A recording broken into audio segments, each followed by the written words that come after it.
Peter is an 8-year-old kid who is teased mercilessly at school. No one is to comfort him, not even his parents in his house. Peter can't stop hearing an unexplained persistent tap on his bedroom wall. His parents tell him it's just a figment of his imagination. As Peter's anxiety grows, he starts to wonder if his parents are hiding a horrible, dangerous secret and begins to doubt about their loyalty.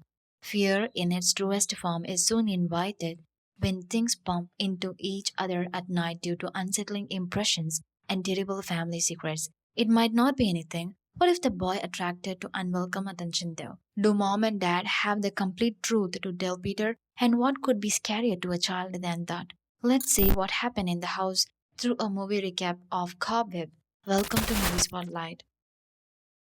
A week before Halloween, later in the evening, 8-year-old Peter awakens to someone tapping on one of his bedroom walls. His parents argue that he is hallucinating these events and refute these claims. He lives with his controlling and emotionally distant parents, Carol and Mark. Peter is shy and a victim of bullying. But Miss Devine, his substitute teacher, feels sorry for him. Peter is frightened when he finds a spider on his table from nowhere. Miss Devine helps him to let that out. Peter's parents have forbidden him from going trick or treating on Halloween night since a young girl went missing in the neighborhood a few years earlier.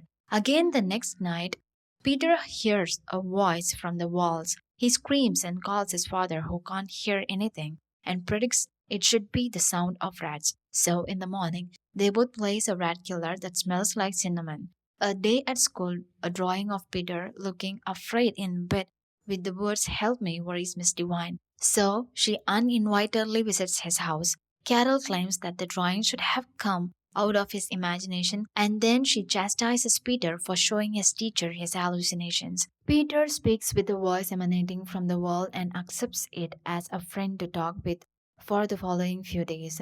Kids paint their pumpkins, and Miss Devine secretly appreciates Peter's painting as her favorite. Bully Brian eavesdrops on her and ruins Peter's prize pumpkin at school.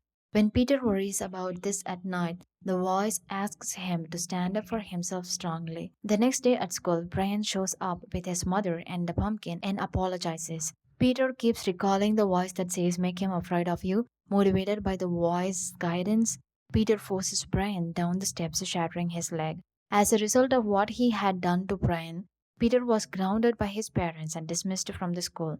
After his parents imprison him, he discovers a pit cupboard in the grate in the basement. Miss Devine, who still feels sorry for Peter and his parents, seems off. She once again visits Peter's house uninvitedly to check on Peter. Mark, his father, receives her. He has a cut on his arm. When Carol asks Miss Devine why she was visiting their home uninvitedly when she is not even Peter's class teacher now, Miss Devine admits that she came to check on Peter. Carol gets angry and Mark intimidates her. Listening to the voice of Miss Devine, Peter bangs the door from underground.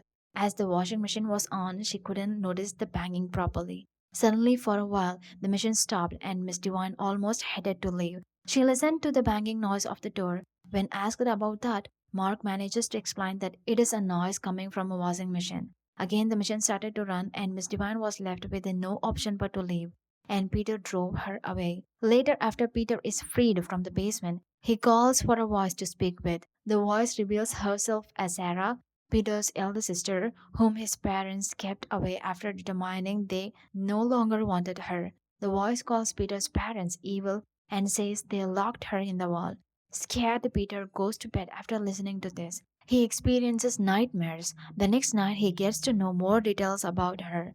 The voice. Peter is persuaded by her that their parents want to murder her and will then lock him up inside the walls. When Peter declines, saying they won't kill anybody, the voice says that they already have and asks him to check their garden. He discovers what looks to be a child's skeleton bone while gathering pumpkins he dug out. Moving the clock aside, Carol sees Peter in the garden through the window. She comes down angrily and queries what he is doing. Peter says that he was there to get pumpkins for carving. Halloween was the day Carol and Mark had decided to put her in jail, and the girl who had vanished years earlier had been a trick or treater that they had killed when she tried to assist her, says the voice Sarah. Peter promises Sarah that he will get her out of the walls Then Peter decides to call Miss Divine for help, but he is caught by his mother.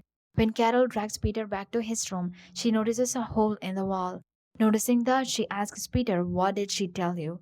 Peter holds his silence, and Carol warns him that whatever happens now, it will be your fault, Peter. Again that night, Sarah tells Peter that they are going to kill them. It's Halloween night and they have their dinner together as a family. Mark finds the dinner tastes something different and smells like cinnamon. He passes, recalls, and understands what Peter has done. Peter's only option is to murder them, which he accomplishes by putting rat poison in their food and disconnecting the phone so they are unable to call for help. When Carol unintentionally stabs herself with a kitchen knife after Peter throws her down the stairs, Mark dies from poisoning and neither parent can stop him. Carol tells him just before she passes away, "Don't let her out." In the parents' bedroom, Peter opens a secret entrance behind the grandfather clock. When Sarah eventually manages to crawl out, she is hideous, deformed creature. Sarah reveals that she was born with a terrible deformity, which is why she looks like a monster after capturing her brother. Their parents locked her away, terrified by her appearance, and made her live a miserable savage life in the dark. She admits that she has been coercing Peter into getting even with their parents for imprisoning her. Sarah has hated Peter since his birth, since he has allowed to enjoy a normal life, which she was denied, and she wants him dead. But before she can murder him, Brian and his cousins arrive, determined to exact revenge on Peter. But Sarah kills them all after breaking inside the house. Luckily, Miss Divine decides to show up. She tries to assist Peter in getting away, but Sarah strikes her and takes Peter back. Peter uses her long hair to tame Sarah just as she is about to end the pair, and they again cage the girl in her bed. She promises that she will always haunt him and that she will ultimately get away.